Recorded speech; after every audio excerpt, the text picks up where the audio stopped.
Buenas tardes a todos mis amigos y hermanos de esta red que nos permite, Facebook, ¿cierto?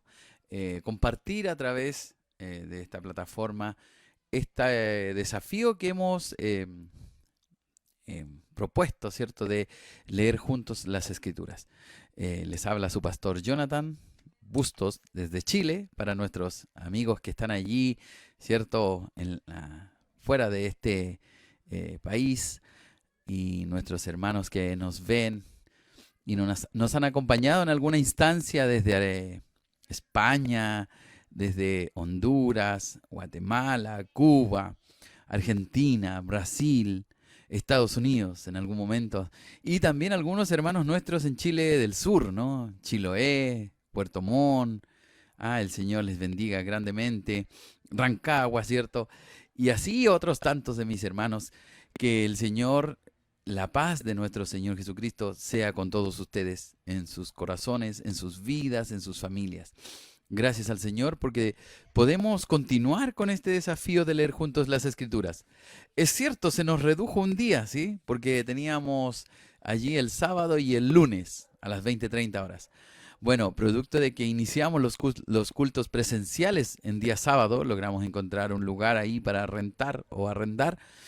Entonces es que tuvimos que, de alguna manera, disminuir nuestras transmisiones de este desafío de leer juntos las Escrituras solo y remitirlo solo al día lunes, este día, ¿cierto? El día lunes a las 20:30 horas. Saludo a mi hermana Luisa, Dios te bendiga, Luisa. Un fuerte abrazo para ti, hermana. Y hoy día dejamos dejamos la sección en que hemos ido revisando las escrituras, ¿cierto? De manera, digamos, por decir así, cronológica, de manera sistemática, ordenada, de los acontecimientos de la vida del Señor, ¿cierto? Y lo hemos visto desde la mirada sinóptica de estos escritores, Mateo, Marcos, Lucas, y en algunas ocasiones Juan, ¿cierto? Puesto que Juan tiene otro tratamiento para el mensaje del Señor, él lo aborda mucho más profundo, no es tan descriptivo, ¿cierto? Digamos, en su relato, en su escrito, a diferencia, por supuesto, de Mateo, Marcos y Lucas, ¿cierto? Em, por lo tanto, ya llevamos cierto avance en cuanto al desarrollo de la vida del Señor, ¿cierto? Y su ministerio. Hemos estado viendo todo, todo este tiempo que hemos estado hasta la sección pasada. Revisamos lo que fue de alguna manera este levantamiento en contra del Señor, ya este momento de oposición a su ministerio. Y lo estuvimos viendo hoy en varios episodios, la controversia del perdón de pecados, ¿cierto? Del ayuno, la controversia de que el Señor se sentaba a comer con publicanos y pecadores, ¿no? Esa es la controversia que el Señor estuvo o estuvimos revisando en las secciones pasadas, ¿no? Y hoy día vamos a entrar a una nueva sección, ¿ya? En donde vamos a hablar del maestro divino, ¿ya? Y este maestro divino, ¿cierto? Que tiene una fuente de doctrina, de dónde él saca su doctrina. Y claramente él nos enseña que no es de él, ¿no? Claramente. Vamos a ver la fuente de su doctrina, por supuesto, y vamos a ver el método de enseñanza que Jesús usaba, ¿ya? Y hasta allí nos vamos a quedar por hoy, ¿ya? Son varios aspectos y quiero que lo vamos abordando paulatinamente. Así que agradezco al Señor, a mis hermanos que me acompañan. Si usted quiere saludarnos, por favor, escríbanos ahí y estaremos saludándole. Vamos a orar para comenzar este tiempo, ¿cierto? Para dar gracias al Señor y honrar su misericordia. Padre, en el nombre de Jesús, muchas gracias en este día lunes de transmisión en que podemos revisar juntos a mis amigos, hermanos, conocidos, estas escrituras que han dado vida, que dan hoy día esperanza a todo aquel que cree. Padre eterno, en el nombre de Jesús, le agradecemos por la vida de su Hijo Jesucristo, quien vino al mundo y se dio a sí mismo en rescate, por salvación a otros. Gracias, Padre. Bendecimos en este día y pedimos que tu palabra, Señor, pueda ser iluminada, que el significado de ella sea iluminado a nuestra vida para poder entender y conocer el propósito eterno, Señor, de la venida de su Hijo al mundo. Gracias, Padre, en el nombre de Jesús. Amén y amén. Bien, entonces, vamos a hablar del Maestro Divino, ¿no? Y lo primero que tendríamos que observar es respecto de qué era o cuáles eran los aspectos que caracterizaban el ministerio de Jesús, ¿ya? Y allí tenemos un versículo que es clave y que lo vamos a leer para así, digamos, tener esa base fundamental que es la Escritura, ¿no? Y eso está en Mateo 4:23. Mateo nos escribe acerca de los aspectos del ministerio del Señor. En el 4:23, y lo voy a leer, mire. Y dice así, a propósito, usamos Reina Valera y Palabra de Dios para Todos, ¿cierto? Para que usted tenga una referencia. Y por supuesto nuestro texto de apoyo de nuestro hermano querido Pablo Hoff.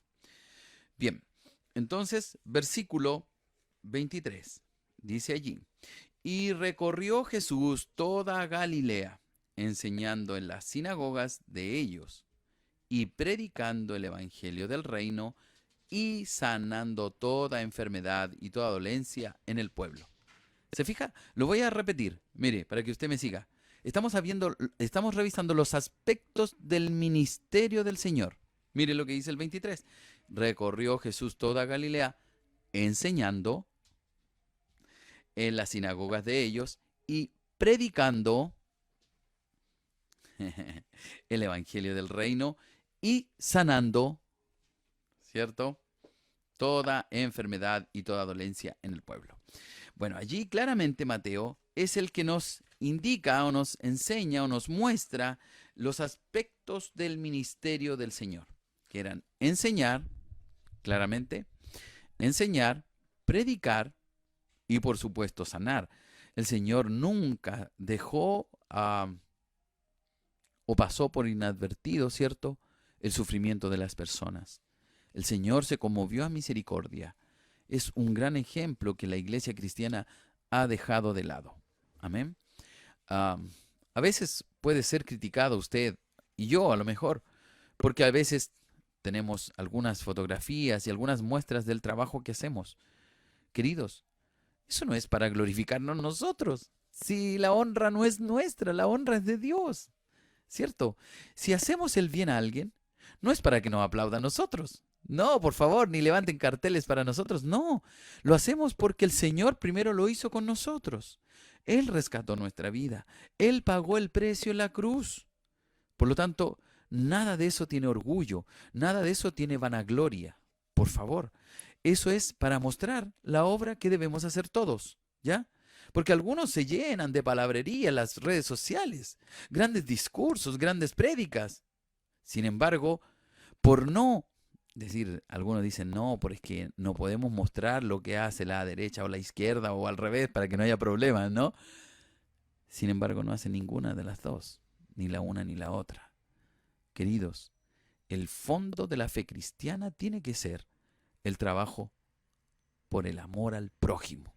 Y no implica que usted pueda decir qué es lo que debemos hacer y mostrar lo que debemos hacer. El Señor lo hizo, nos mostró y nos dio el mejor ejemplo. Eso es lo que debemos seguir. Aquí no se trata de la vanagloria de los hombres. Nosotros, ¿qué podríamos tener si todo nos fue dado de parte de Dios? Su propio Hijo fue entregado en ofrenda a nosotros. Es lo mismo que debemos hacer nosotros. Amén. Eso no pierda cuidado. Amén. Entonces, el Señor nos enseñó claramente que Él mostró su misericordia en su ministerio y sanó a los enfermos. Estuvo siempre allí con ellos. Estuvo con los desposeídos, lo que la élite religiosa no hizo nunca. Claro, por considerar que ese pensamiento judaico que había en ellos, en su cabecita, ¿no?, de que por ser pobres, por ser enfermos, ellos estaban lejos de Dios. que eso es lo que había en la cultura judía. Y el Señor les demostró claramente que no iba por ahí el camino. Entonces el Señor, de alguna manera, nos muestra, Mateo nos muestra, digamos, los aspectos del ministerio del Señor. Estos tres aspectos que son fundamentales. ¿Ya? El Señor estuvo siempre preparado para enseñar, ¿cierto? El Señor siempre estuvo preparado para predicar y entregar el mensaje de salvación. Ya lo vimos en la sección pasada, ¿no? Que hubo gente que ya se agolpó, puesto que la popularidad del maestro fue tal que no tenía espacio, que incluso la gente de alguna manera se agolpaba, tenía interés, unos por curiosidad de saber del maestro, del Mesías, ¿cierto? De ver las grandes señales que estaba haciendo y el Señor finalmente, recuerdan, tiene que usar una barca para poder de alguna manera tener espacio para poder anunciar y predicar, que es otro aspecto de su ministerio. ¿Sí? Ahora, el Señor Jesús era principalmente un gran maestro, ¿cierto? Que promete instruir a los hombres y quitar el velo de la ignorancia, este velo que producto del legalismo y de la religiosidad judía, ¿cierto? Estaban de alguna manera velados. Entonces el Señor, con este evangelio poderoso, lo que hace es, de alguna manera, correr el velo, ¿ah? Sacar el velo, ¿ya? Para poder ver en esencia los principios fundamentales de la relación con Dios, que Israel lo había perdido hace rato, ¿ya? Nada ha arrojado más luz sobre la vida práctica del hombre y su relación con Dios que la enseñanza y predicación del hombre de Galilea, de nuestro Señor, ¿cierto? Claro, también en su discurso Jesús pronunció palabras tan sublimes y de tan profundo significado, ¿sí? ¿Como cuáles? ¿Ya? En donde los oyentes quedaron atónitos o quedaron asombrados. Mire lo que nos dice Mateo 7:28, para que usted lo pueda ver. Lo voy a leer en Reina Valera. Mateo 7:28. Dice así: Cuando terminó Jesús estas palabras, la gente se admiraba de su doctrina. ¿Ya? El Señor era un maestro por excelencia. Juan también lo va a decir. Juan 7:46. Un maestro por excelencia. Dice, mire, 7:46. Los alguaciles respondieron: jamás hombre alguno ha hablado como este. ¿Qué le parece? Bien, entonces seguimos. Nos quedamos en esta maravillosa, ¿cierto? Y estas, digamos, de alguna manera, esta sobrenatural capacidad que el Señor tenía, ¿cierto? Para poder predicar, enseñar y mostrar la doctrina. Que Él después nos va a argumentar y nos va a decir que eso no es propio de Él. Es algo que es dado del cielo. Ya lo vamos a compartir. Entonces estamos viendo cómo también San Juan en el capítulo 7:46, ¿cierto? Registra acerca de los alguaciles en que responden: jamás hombre alguno ha hablado como este. Puesto que las palabras del Señor tenían tanto poder y tenían una espiritualidad muy distinta de lo que tenían los fariseos y religiosos de la época. ¿Sí?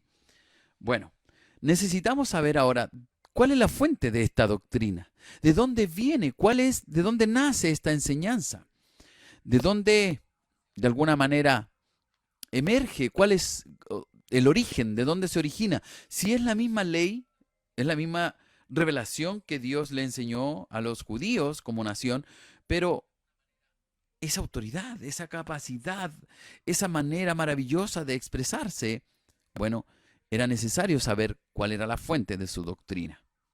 Entonces, podemos ver claramente que a pesar de que estos se maravillaban, estos fariseos, estos escribas, porque decían, bueno, ¿cuál es la escuela rabínica? No fue compañero mío de curso, no fue compañero del seminario teológico. ¿Y de dónde este hombre puede saber tanto? Juan 7:15. Mire, veamos lo que dice el Juan, aquí Juan 7:15 dice, y se maravillaban, San Juan 7:15, y se maravillaban los judíos diciendo, ¿cómo sabe este letras sin haber estudiado? Si no estuvo con nosotros en la escuela rabínica. El 16, Jesús le respondió y le dijo, mi doctrina, escuche esto que es maravilloso, mi doctrina no es mía. Mi doctrina no es mía, sino de aquel que me envió. ¿Qué le parece? El Señor aún así, ni aún así, escúcheme, se atribuye o se arroja para sí mismo la vanagloria de la enseñanza que Él tiene, esa palabra maravillosa que había en sus labios. Esta doctrina no es mía, sino de aquel que me envió. Qué hermoso ejemplo para nosotros los que enseñamos la Escritura, para nosotros los que predicamos la Escritura, ¿cierto? De tener el máximo cuidado de arrojarnos algo que ni siquiera nos pertenece, pues es el mensaje divino del cielo, la gracia divina del Espíritu Santo. Entonces, cuando hablamos de seguir a Cristo, cuando hablamos de buscar la unidad en Cristo, no es una doctrina nueva, no es un mensaje nuevo, es el mensaje que siempre debemos seguir, que nunca debimos apartarnos de él. Por lo tanto, queridos, así como el Señor, claramente el mensaje le pertenece a Él, no es nuestro. Y Cristo claramente lo dijo, no es mío, sino de aquel que me envió. Mire, esta situación nos revela, o digamos, este registro de Juan nos muestra o nos revela claramente que el Señor tenía una comunión especial con el Padre. Ya lo vimos en pasajes anteriores, ya pudimos leer y ver en otros paralelos, ¿cierto? En otros evangelios o escritos de los evangelistas, ¿cierto? En que nos muestra claramente cuando el Señor se retiraba a solas a orar, el Señor se retiraba a tener esa comunión con el Padre. Exclusivamente era una relación íntima, en donde recibía la gracia, recibía la savia del cielo. Queridos, nosotros no podemos pretender que solo el estudio en el seminario puede darnos esa gracia. Escúcheme, si no seríamos como címbalos que producen ruido, o instrumentos que solo emiten, o una cuerda de una guitarra que solo emite las vibraciones y da un sonido. Los que comunicamos el Evangelio necesitamos esa comunión con el Señor, la gracia de su Espíritu Santo. No es nuestro el mensaje, le pertenece al Señor. Por lo tanto, así como el Señor nos da el gran ejemplo de mantener esta comunión con el Padre, esta que tenía el Señor. Mire, Hechos 10:38 también nos menciona algo acerca de esto. Mire, en Hechos 10:38, claramente, y lo quiero leer para no tener ninguna imprecisión. 10:38 dice, como Dios ungió con el Espíritu Santo y con poder a Jesús de Nazaret. A Jesús de Nazaret. ¿Qué le parece? Y como éste anduvo haciendo bienes y sanando a todos los oprimidos por el diablo, porque Dios estaba con él. Mauricio Márquez, Dios te bendiga, hermano. La paz del Señor esté contigo. También a mi hermano Josian Sánchez, Dios te bendiga, un abrazo a la distancia. Estamos leyendo juntos las Escrituras y estamos revisando, ¿cierto?, la fuente de la doctrina del Señor. Y claramente, ya lo vimos en San Juan 7:16, el Señor declara, esta doctrina no es mía, sino de aquel que me envió. Pero esto tenía una correlación con su intimidad con el Padre. El Señor nunca se apartó de la oración, nunca se apartó de la comunión con el Padre. Y eso claramente quedó demostrado y además registrado por los escritores. Mire, un examen de su doctrina revela que la mente del gran maestro estaba empapada de las escrituras. Por lo tanto, aquí hay dos elementos fundamentales. Él conocía, como todo buen judío, las escrituras. Conocía las profecías, conocía la ley de Dios, sabía lo que de alguna manera movía al pueblo judío en relación con su espiritualidad. El tema es que Israel se había abocado y los religiosos de la época se habían abocado o habían priorizado aquí otro elemento que tiene que ver con la tradición y lo vamos a ver. Y habían perdido de alguna manera el espíritu de las enseñanzas que estaban allí en las Escrituras. Entonces, claramente el Señor conocía lo que hablaba, el Señor sabía lo que decía, Él tenía conocimiento de las Escrituras, ¿ya? Pero en contraste, los fariseos y los escribas de aquel entonces, ¿cierto? O la diferencia en el contraste que había entre ellos y el Señor, es que el Señor aplicaba de manera correcta y propiciaba la espiritualidad que las Escrituras debían tener en una relación de Dios o de los hombres con Dios. ¿Qué es lo que Israel había perdido? Producto de las tradiciones y las interpretaciones orales, que esto afectó tan grandemente a la espiritualidad del pueblo judío cuando el Señor vino. Mire, aquellos doctores de la ley malinterpretaban las escrituras inspiradas, prestando más atención a las tradiciones de los ancianos, ¿cierto? Y a las costumbres religiosas, a la cultura religiosa. Daban más énfasis a aquellas cuestiones. Queridos míos, hermanos en la fe, y estoy hablando de mis hermanos en la fe cristiana, escúcheme, a veces nosotros los cristianos también ponemos por sobre los principios de la fe cristiana nuestras tradiciones y culturas cristianas. Y eso produce más tropiezo que limpieza para un camino en que las personas busquen al Señor. Nosotros, antes que una persona quiera conocer a Cristo, ya le leímos el decálogo y todas las prohibiciones y las tradiciones que nosotros tenemos. Queridos, debemos cambiar nuestra actitud. La iglesia cristiana debe cambiar la actitud y dejarnos de pelearnos unos con otros, que esto dice así, que mi denominación dice acá y que nosotros hacemos así. Y al final, Cristo, ¿dónde está? Igual que las tradiciones de los judíos. Y eso hace que la verdadera esencia del mensaje se pierda. Israel perdió su espiritualidad. Cuando Cristo viene al mundo, se encuentra con una religión vacía y hueca, acostumbrada a las tradiciones más que a la ley misma de Dios, acostumbrada a las tradiciones más que a los fundamentos de la fe. Claramente, por eso es que el Señor, de alguna manera, nunca el Señor dejó ni perdió la oportunidad de decir, y lo repitió muchas veces, y allí lo puede corroborar usted en Mateo 5, 21 y 22, oísteis que fue dicho, ¿cierto? Pero yo os digo, y ahí hay una característica hermosa del Señor en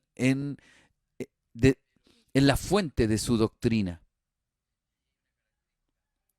Porque no es como que él leyera desde fuera las Escrituras, no es como fuera solo un espectador, un auditor, es como si fuera el propio autor quien nos habla de la verdadera esencia de las Escrituras y de cómo esa palabra viva puede trastornar y cambiar al mundo.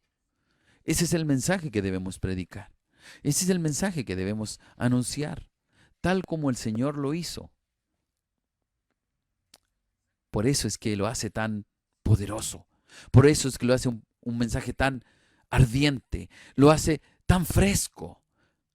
Queridos, es lo que la iglesia, nosotros debemos buscar, promover, incentivar, para que el mensaje de Cristo sea anunciado por todas partes, que todas las personas conozcan a Cristo. ¿Sabe? Yo he puesto en mis redes sociales, viralicemos a Cristo. La gente publica cabeza de pescado, publica a veces cuestiones que están, no sé, hacen un viaje y se sacan una foto y ahí publican eso y viralizan a veces, perdonen la expresión, tonteras. Los cristianos debemos viralizar a Cristo. Que Cristo sea viralizado, que todas las redes sociales revienten el mensaje de Cristo, porque ese es el que salva. Ese es el mensaje que debe cruzarse en todas las redes sociales. Es importante, queridos, que volvamos a poner al centro al Salvador, al centro del mensaje, al que hizo posible que nuestro estatus cambiara. Pasar de las tinieblas a la luz admirable. A ese Cristo debemos poner al centro. Amén. Entonces, ya más o menos nos queda claro cuál es la fuente de su doctrina. ¿Cierto? Él dijo claramente, no es mía, sino de aquel que me envió. ¿Ya? Y claramente él tenía un manejo y un conocimiento de las Escrituras excepcional y una aplicabilidad que es la más acertada. Se aplica correctamente en cuanto a los principios más que a las reglas y a las tradiciones culturales, sobre todo enseñada por los ancianos en la época. Ahora, veamos el método de enseñanza. ¿Qué tipo de o de qué manera el Señor enseñaba? ¿Qué estrategia de enseñanza usaba? Nosotros hoy día los maestros, ¿cierto? Hablamos de pedagogía, ¿cierto? Hablamos del pensamiento crítico y hablamos una infinidad de conceptos acerca de la enseñanza. Y los judíos también tenían ciertos métodos y formas de enseñar. Bueno, el Señor utilizó los que estaban allí, los utilizó para poder llevar el mensaje a las personas. Mire, el Señor como buen maestro empleó forma y lenguaje de la tradición judía en cuanto a las enseñanzas. Por eso es que los rabinos de allí, los maestros, se asombraron a escuchar al Señor, ya que Jesús no estudió con ellos, ni estuvo en el seminario con ellos. Por lo tanto, les asombraba que este hombre tuviera tanta capacidad, no habiendo estudiado con ellos, por supuesto. Esa capacidad y esa preparación hizo que ellos se alumbraran, se maravillaran. Ahora, sin embargo, son fundamentales para poder hacer entender a quienes oyen el mensaje. Por eso a veces, queridos, y también lo quiero decir con todas sus letras, a veces cuando yo he escuchado a algunos de mis hermanos y algunos que anuncian allí y enseñan y usan una cantidad de lenguaje que es para maestros, ¿ya? Es para institutos bíblicos. Pero cuando hablamos del mensaje, debemos hacerlo con tal claridad que sea entendible a toda persona que nos escuche. Podemos presumir, como lo hacían los fariseos, sin ningún problema, utilizando palabras así rebuscadas, ¿ya? Conceptos teológicos, y que las personas, los oyentes, difícilmente van a comprender. Por eso es importante y fundamental, amados en el Señor, cuando hablemos, cuando anunciemos, cuando enseñemos de las Escrituras, lo hagamos en un lenguaje entendible, que las personas puedan comprender, puedan entender lo que están oyendo. El Señor lo hizo. ¿Sabe qué? Usó una sencillez, usó ilustraciones caseras de la vida cotidiana. El Señor era muy observador, usó situaciones de la naturaleza, de su misma vida como carpintero en algunos casos. Entonces, ojo con eso. a veces buscamos un lenguaje demasiado rebuscado para poder transmitir el mensaje. Lo que necesitamos es que el mensaje sea transmitido de la forma más simple, sencilla y entendible. Es lo que caracterizó al Señor. ¿Ya? Ahora, primero, el Señor utilizó, ¿cierto?, métodos pedagógicos que usaban los judíos, ¿ya? Principalmente, em, principalmente este método no era nuevo, ya era muy usado por los judíos, ¿ya? Y la diferencia que radica en el sentido vivido que el Señor le da, ese sentido experiencial que el Señor pone en su enseñanza. A diferencia de estas cuestiones repetitivas y de tradiciones y costumbres que se deben repetir porque cumplir tal cosa dice tal cosa, finalmente lo que hace es volver a una religión legalista carente de espíritu y de esencia. ¿Ya? A menudo el Señor Jesús expresaba sus pensamientos de forma poética. Claro que sí, claro que sí. Por ejemplo, tenemos el Sermón del Monte, que en ciertos pasajes allí se utiliza cierta forma poética. ¿Ya?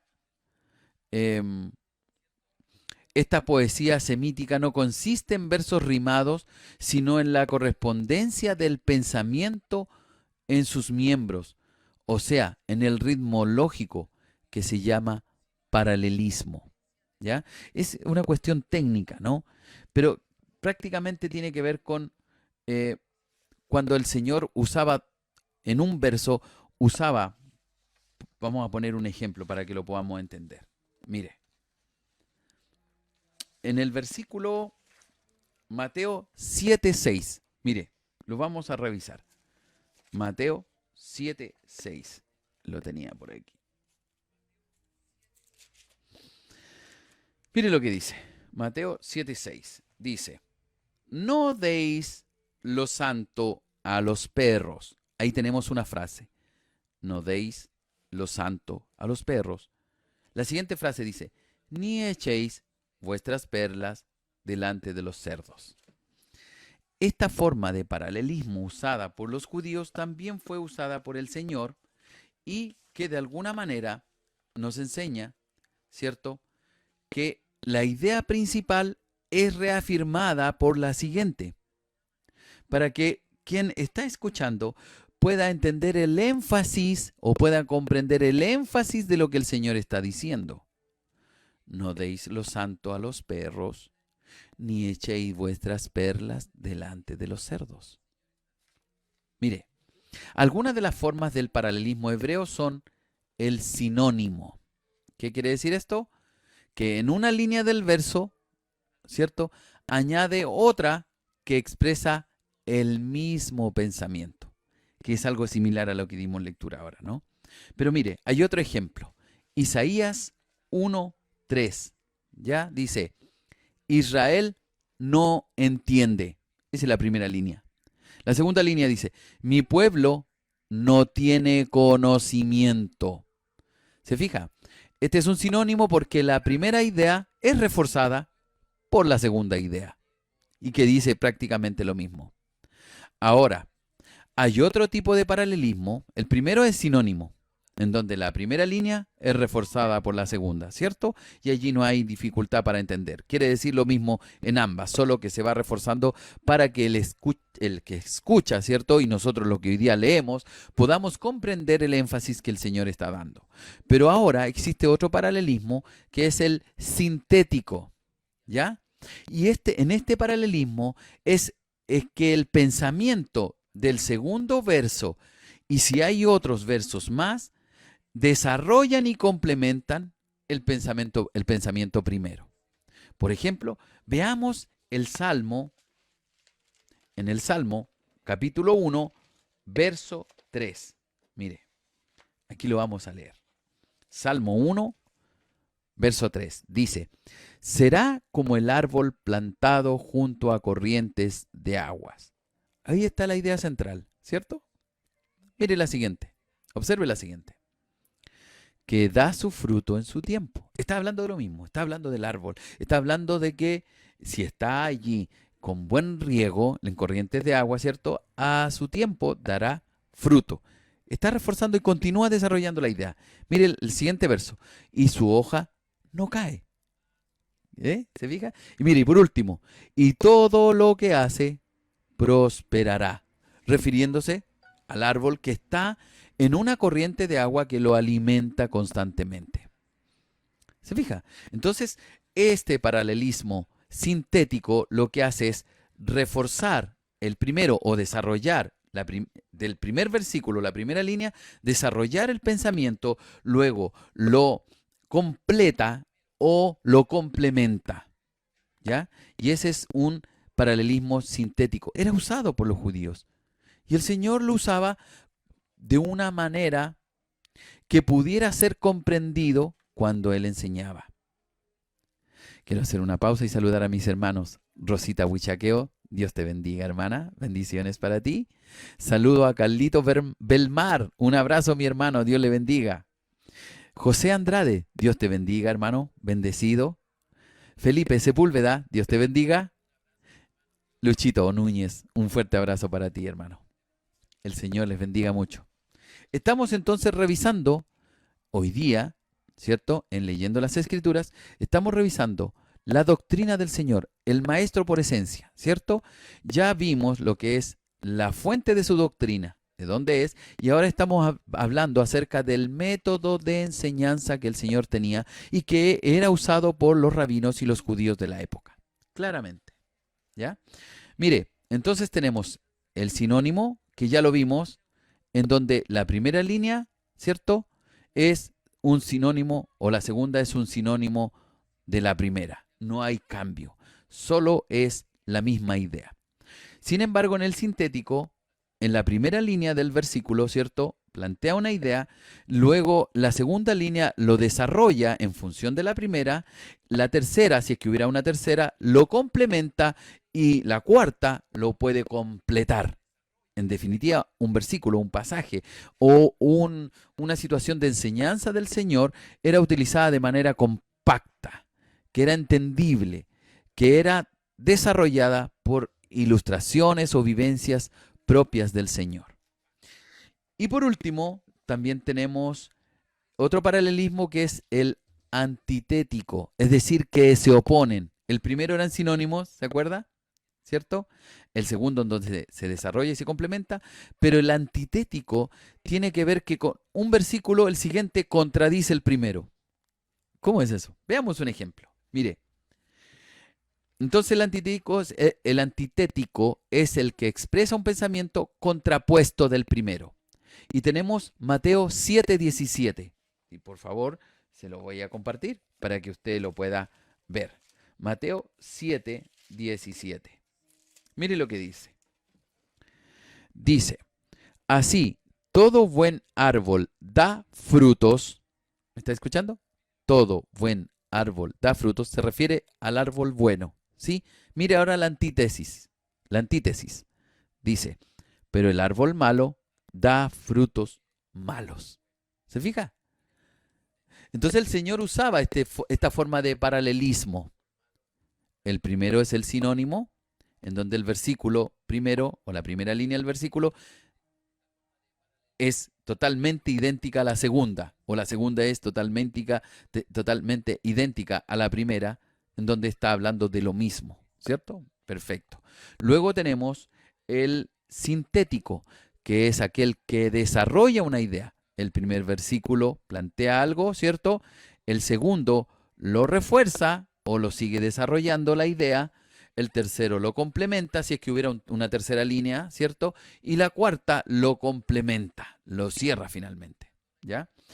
Y por último, el antitético, ¿cierto? En donde en una línea recibe otra segunda línea contrapuesta de lo que dijo inicialmente. Y este es un método que usaban todos los rabinos o los judíos en la época del Señor. Y el Señor también la usó. Claramente. ¿Estamos? Bien. Sigamos. Mire, otra técnica que el Señor usaba, ¿cierto? Fue el epigrama proverbio, ¿ya? Un dicho conciso, eso es como definición, conciso, ingenioso, penetrante, y que a menudo era así como mordaz, ¿ah? Como que incisivo, ¿cierto? Bueno, con frecuencia las máximas del Señor contienen paradojas, o sea, expresiones que parecen contradicciones, ojo con eso, ¿ya? ¿Ya? Por ejemplo, a esta categoría pertenece la afirmación, el que hallare su vida, la perderá. ¿La ha escuchado usted? Sí, eso está en Mateo 10:39. Revisémoslo, pues si estamos aquí leyendo juntos las escrituras. 10:39. El que haya su vida, la perderá. Y el que pierde su vida por causa de mí, la hallará. ¿Me está escuchando? Es un método de enseñanza que usaban los judíos. Claro que sí. Y pareciera una contradicción, ¿cierto? Pareciera que se contrapone. Los orientales solían meditar mucho tiempo sobre un solo punto, verlo de todos los ángulos, concentrar toda la verdad acerca de él, ¿cierto? Y emitirla en pocas palabras, penetrantes, pero fáciles de comprender, fáciles de entender y fáciles de grabar en la memoria de las personas. Por eso es que el mensaje del Señor fue tan eh, espectacular, era tan eh, vislumbrante, tenía una dialéctica, una conversación, una forma de expresar que maravillaba a las personas, que tenía contenido y además de contenido tenía espiritualidad, que de lo que carecían, ¿cierto?, los religiosos de la época. Mire, también los discursos de los orientales son muy diferentes a los oradores occidentales. Nosotros siempre queremos como tener todo completita la idea y la comprensión súper así lineal y así como el paso 1, paso 2, paso 3, incluso las prédicas, ¿cierto? Ahí, usted para ser salvo debe hacer paso 1, paso 2, paso 3, bien americano para las cosas, ¿no? Sí, claro que sí, pues sí, ¿para qué estamos con cosas, no? Y si usted quiere ser regenerado, paso 1, paso 2, paso 3. Si usted quiere vencer la tentación, paso 1, paso 2, paso 3. Si es así, pues hermanos queridos, sí, en la práctica uno lo hace, ¿para qué estamos con cosas? Porque es el pensamiento occidental. Pero en cuanto al pensamiento oriental, es diferente. El pensamiento oriental es totalmente distinto, ¿ya? Nosotros siempre tratamos de desarrollar una exposición lógica y sistemática. Sin embargo, los orientales, ¿ya?, presentan muchas afirmaciones que no tienen relación una con la otra. Qué curioso. Afirman una cosa, pero no tienen relación con otra. No las conectan, no le hacen como nosotros para que nosotros dejamos el paquetito amarradito, ¿cierto? Los orientales tenían una estructura de pensamiento distinta a los occidentales. Bueno, Schalker allí plantea, ¿cierto? Es que esta forma de pensamiento oriental se asemeja al cielo en la noche, lleno de innumerables puntos ardientes que brillan sobre un fondo oscuro. Qué interesante, ¿no? Cada idea, por allá, por acá, que quizás ni siquiera tengan conexión la una con la otra. ¿Ya? Ese es un poco el pensamiento oriental y que tenía que ver con las enseñanzas de los judíos y enseñanzas que el Señor, por supuesto, también aplicó. Por eso es importante entenderlas para poder saber el método de enseñanza que el Señor utilizó. Entonces, vimos, ¿cierto? Ya lo que es el paralelismo, los tres tipos, ¿cierto? El sinónimo, el sintético y el antitético, ¿cierto? Ahora, otra característica que utilizó el Señor en su forma de enseñar, ¿cierto? En que él empleaba un estilo gráfico y vivido. Y esto es fundamental, ¿cierto? Representaba verdades abstractas en forma concreta, con situaciones prácticas, vividas, de la vida cotidiana. ¿Ah? y la enseña a través de ilustraciones, figuras retóricas, ¿cierto? Parábolas, ¿cierto? Para que viendo no vean y oyendo no oigan, ¿cierto? Eh, entonces así los pensamientos se entendían y quedaban grabados en la mente de sus oyentes, pero para quienes querían oír, que eso es importante, ¿no? Por ejemplo, el Señor no dijo, mire, qué interesante esto, mire, el Señor no dijo que que el materialismo estorba a la vida espiritual. Mire, el Señor no dijo que el materialismo estorba a la vida espiritual, sino Él dijo, ninguno puede servir a dos señores. ¿Se fija? El Señor, como queriendo decir cosas, no las dijo, pero las dijo igual. No sé si me entiende. ¿Ah? El Señor nunca se refirió a que el materialismo era malo para la vida espiritual. No lo dijo de esa forma, sino que señaló, ninguno puede servir a dos señores, ¿cierto? No puede servir a Dios y a las riquezas. En vez de referirse a Herodes como un hombre astuto, ¿cómo le dijo? Aquella zorra. Se refirió a Herodes, ¿ya? Porque ese hombre era astuto, no usaba la astucia, claramente. Entonces el Señor tenía una capacidad y tenía una manera de enseñar que claramente tenía que ver con situaciones vividas de la vida práctica, de situaciones que tenían que ver con la realidad, si usted me apura un poquito, con la realidad, con lo concreto. A veces nosotros nos ponemos a predicar situaciones o formas de predicación súper abstractas que la gente no logra entender ni comprender. ¿Cómo nos van a entender? Mire, abundan en sus enseñanzas ilustraciones tomadas de la vida familiar, claramente, ¿cierto? De las costumbres religiosas y de las maravillas de la naturaleza, tales como las aves, las flores, los árboles, el tiempo cambiante, etcétera. ¿Ya? Hay un escritor que observa, el Señor Jesucristo era un gran observador de todo cuanto había sucedido en el entorno de él y todo lo que veía y oía lo usaba para ilustrar y hacer gráficas sus predicaciones. Un buen predicador es aquel que hace vivida la experiencia de la fe cristiana. Por eso, queridos, en vez de buscar tradiciones y costumbres religiosas, busquemos buenas ilustraciones que sean vividas, que sean experienciales, propias de la experiencia de nuestra relación con el Señor para enseñar a otros. Amén. Y no discursos teológicos enredados y llenos de conceptos que la gente no va a entender. Si no es un seminarista, no va a entender. No es el propósito de la enseñanza del Evangelio. ¿Cierto? Claro.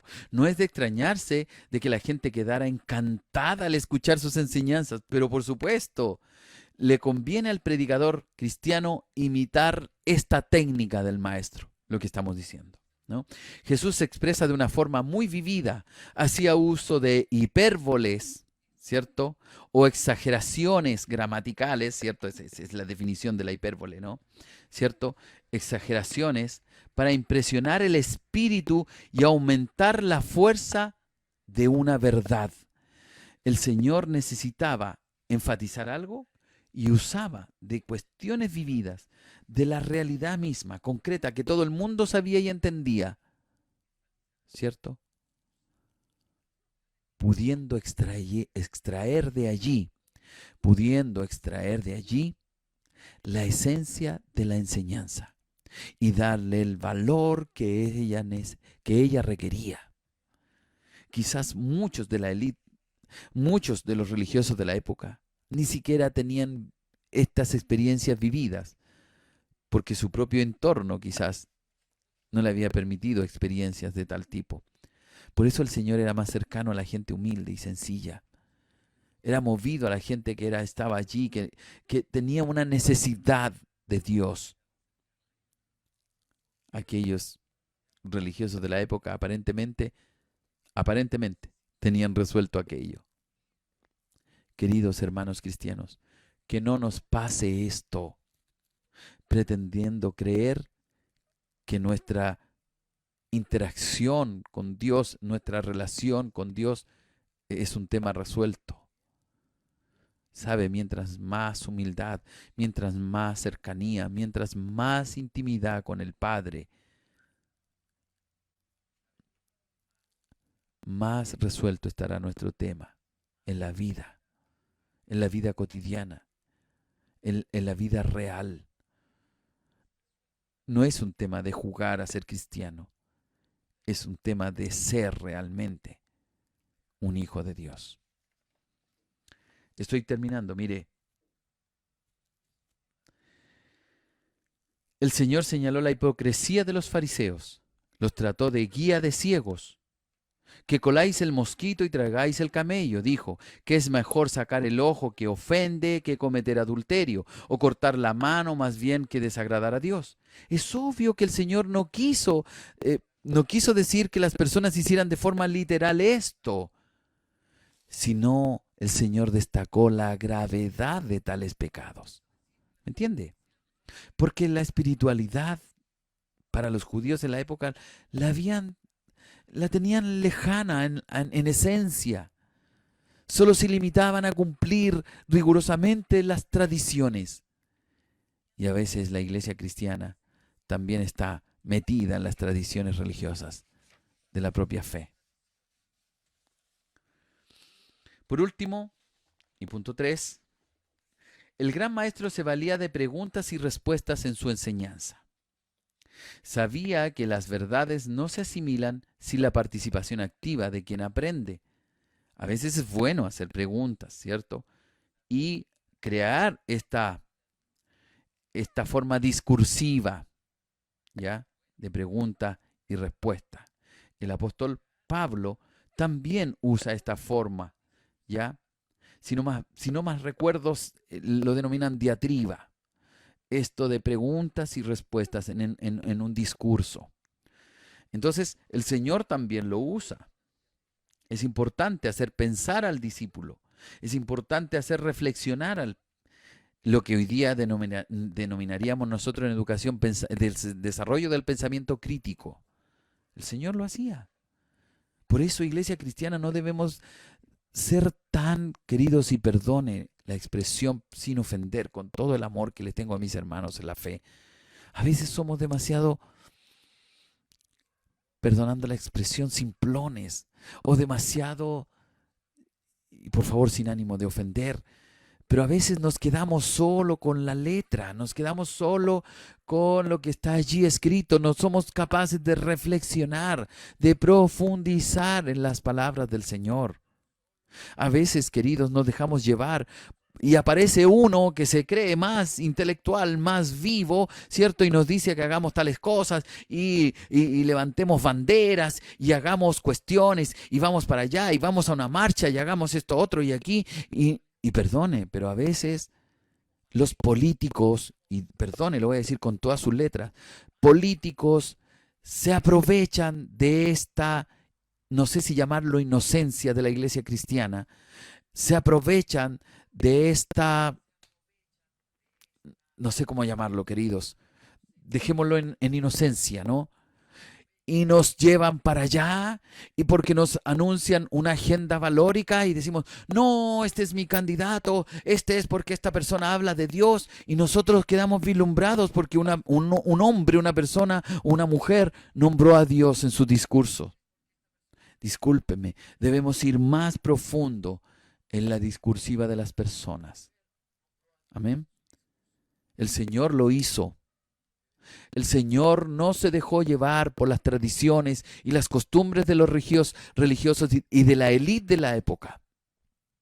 Por favor, veamos en qué contexto las Escrituras se aplican a nuestra realidad hoy día. La iglesia cristiana no debe andar tras banderas, perdóneme. En las cruzadas, las banderas llevaron a la ejecución de miles y miles de personas en nombre de Dios. ¿Usted cree que Cristo quiso aquello? Perdóneme, yo creo que no. La fe cristiana no debe perder el rumbo y no dejarse embaucar con palabrería bonita que solo mencione a Dios. Ah, esto es así, está muy bien. Queridos, debemos aprender con la gracia del Espíritu a leer entre líneas los discursos de las personas, saber cuáles son las verdaderas intenciones de las personas. Nos dé esa sabiduría al Señor. Amén. El Señor utilizó esta forma de enseñanza. Utilizaba preguntas y respuestas para hacer reflexionar a los oyentes. Querido, usted también debe reflexionar y no ser simple, no mirar de forma simple aquellos discursos que vienen a usted, tratando de convencerlo de una realidad que no es. Nos ayude el Señor. Amén.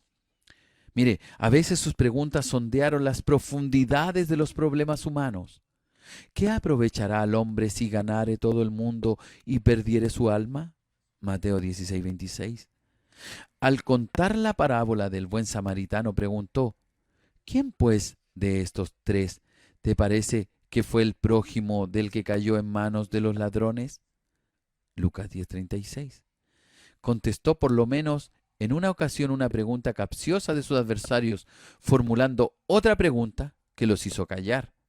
Claro, le dijo, ¿con qué autoridad? O le dijeron, ¿con qué autoridad haces estas cosas? ¿Y quién te dio esta autoridad?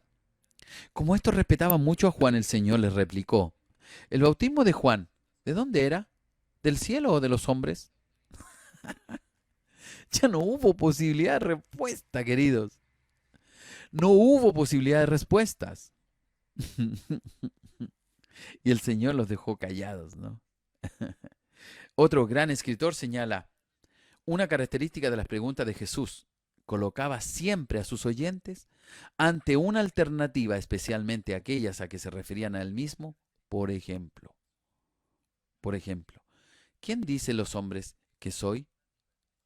Y ahora pregunta, ¿y vosotros, quién decís que soy? Entonces finalmente ponía a la persona en el entredicho, lo ponía entre la espada y la pared. En la pared tenía que decidir, tenía que tomar una elección por sí mismo. El Señor usaba esa forma, ¿cierto? Maravilloso. Preguntas y respuestas. Diatriba, si no recuerdo, si no mal recuerdo. Mire, también estoy terminando, ya vamos a terminar. Mire, muchas veces Jesucristo hizo uso de elecciones objetivas. Y voy a leer Mateo 18 del 1 al 6. Estoy terminando, no se me aburra. ¿Ya? Mateo 18 del 1 al 6. Mire lo que dice.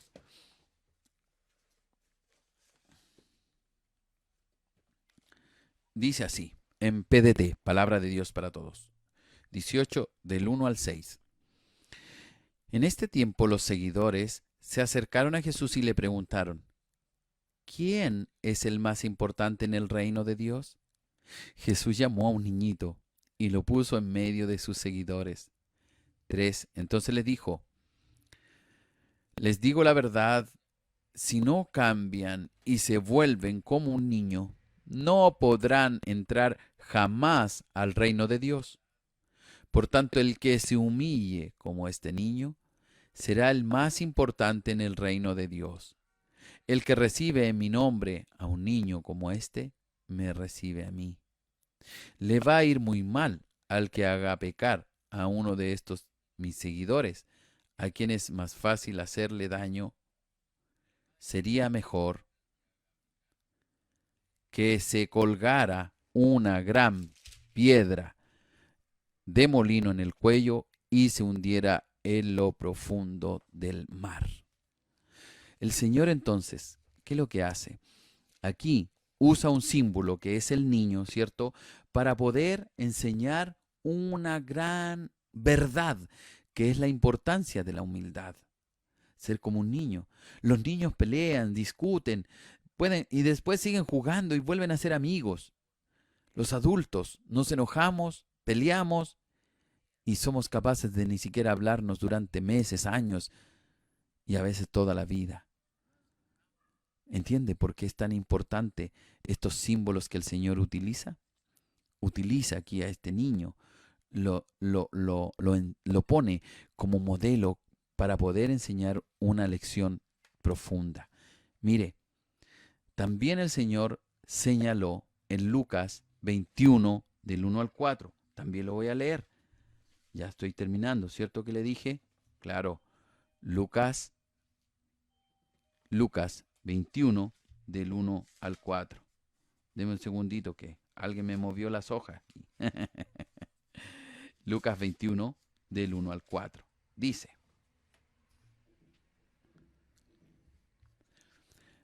Jesús levantó la mirada y vio a los ricos poniendo sus ofrendas en la caja del dinero del templo. También vio a una viuda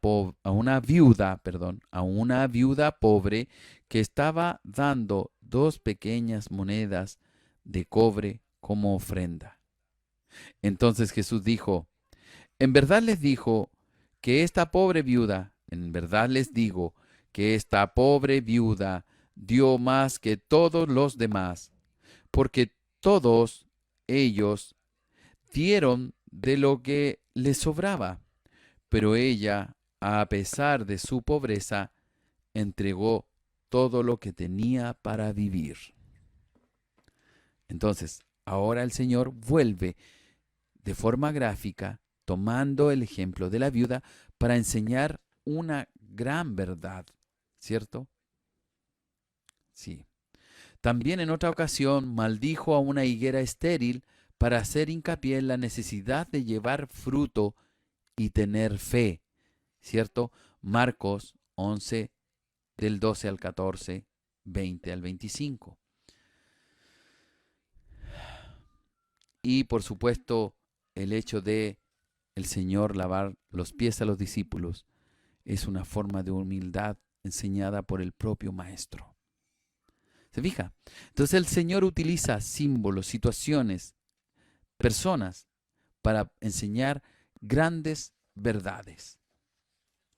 Ya estoy terminando. Y último punto, método de enseñanza, estamos revisando, ¿cierto? El Señor empleaba argumentos acertados para demostrar sus afirmaciones. ¿Ya? No basaba sus argumentos sobre premisas abstractas o suposiciones, como hacían los filósofos en aquella época, los filósofos griegos, ¿no? En supuestos, el Señor nunca argumentó en base a supuestos. Su argumentación fue basada en las Escrituras. Y toda predicación en la sana doctrina debe estar basada y fundamentada en las Escrituras. Amén. Es fundamental, no en la lógica humana. Extraía asombrosos argumentos de ella. Por ejemplo, demostró que habría una resurrección, ¿cierto? Observando que a Dios se le llama el Dios de Abraham, de Isaac y de Jacob. Sin embargo, Dios no es Dios de muertos. Y estos ya habían muerto. Entonces, el Señor dice, Dios no es Dios de muertos, sino de vivos. Mateo 22, 32. Aquí, otro escritor dice, Jesús no argumentaba por argumentar. Cuando se comprometía en un debate, su lógica era irresistible. Claro, ¿por qué? Porque allí, claramente, todos los fariseos, los rabinos, siempre hablaban de sus ancestros. El Dios de Abraham, el Dios de Jacob. Pero Dios no es un Dios de muertos, es un Dios de vivos. Por lo tanto, y sobre todo para los saduceos, que ellos, no olvide, los saduceos no creían en la resurrección del alma. Más bien los fariseos tenían cierto acercamiento, pero los saduceos no. Por lo tanto, el Señor va a argumentar respecto de la resurrección y la vida eterna, de que Dios no es un Dios de muertos, sino un Dios de vivos. Bien, queridos, hemos llegado al término de hoy día. Ha sido largo, ¿no? Teníamos algunos incidentes al principio con el audio, así les agradezco por acompañarme. Mis hermanos que se tomaron el tiempo y estuvieron allí conmigo todo este tiempo. En estos de las transmisiones siempre alguien está revisando, y ve un ratito, listo, ya, chao, pum, y se va, ¿no? Pero aquí hay algunos que se quedan toda la lección conmigo y les agradezco. Por eso la hemos fijado para los lunes. queridos, ¿ya? Vuelvo a repetirlo y hago la aclaración. Producto de los cultos presenciales que estamos teniendo, ¿cierto? Aquí en Cerro Navia, Santiago de Chile, en lo que era ahí en el Parque Ho Chi Minh, ¿cierto? Frente a la Escuela Herminda de la Victoria. Allí estamos teniendo los cultos presenciales, ¿sí? Los días sábados. No es por una cuestión de días, por favor, para que no haya controversias. No, es por una cuestión solamente de arriendo, ¿ya? Entonces, los días sábados tenemos allí cultos presenciales desde las 18:30 aproximadamente, 18 a 18:30, ¿ya? Entonces, por eso hemos limitado solo las transmisiones de Leyendo las Escrituras para el día lunes a las 20:30 horas. Como siempre, el mismo horario, lunes 20:30 horas, Leyendo las Escrituras. Estamos leyendo las Escrituras y hoy día revisamos al Maestro por esencia, que es Jesucristo. Vimos, ¿cierto? Vimos primero la fuente de su doctrina, ¿cierto? Y segundo, vimos su método de enseñanza, ¿ya? Les invito para el próximo lunes, tenemos el contenido de las enseñanzas de Jesús. Así que quiero agradecer a mis hermanos que estuvieron allí. Luchito, Dios te bendiga. Jehú, que estuvo por ahí. Felipe, Dios te bendiga, hermano. Mi hermana Uberlinda Carreño también, un fuerte abrazo. Y a todos los que estuvieron allí, mi hermano Carlos Belmar, ¿cierto? Luisa Soto, y los que me acompañaron durante toda la sesión, el Señor les continúe bendiciendo. No olvide que aún, a pesar de que hay algunas dificultades técnicas, a lo mejor igual lo subimos al canal de YouTube para poder tener ahí la continuidad de los capítulos. Así que me despido, su pastor Jonathan, que les habla con mucho cariño y amor en la paz de Cristo. Si Dios quiere, nos estamos encontrando el próximo lunes, si Dios así mediante, y esperamos comenzar a transmitir nuestros cultos también en vivo, ¿cierto? A través de Facebook. Si Dios quiere, estamos resolviendo algunos temas técnicos ahí en el templo para poder ver y comenzar las transmisiones para que usted, si no puede venir presencial, pueda disfrutar de estos cultos, que nosotros ya llevamos 2 y hemos tenido bendiciones maravillosas. Así que el Señor les continúe bendiciendo. Un fuerte abrazo para todos ustedes.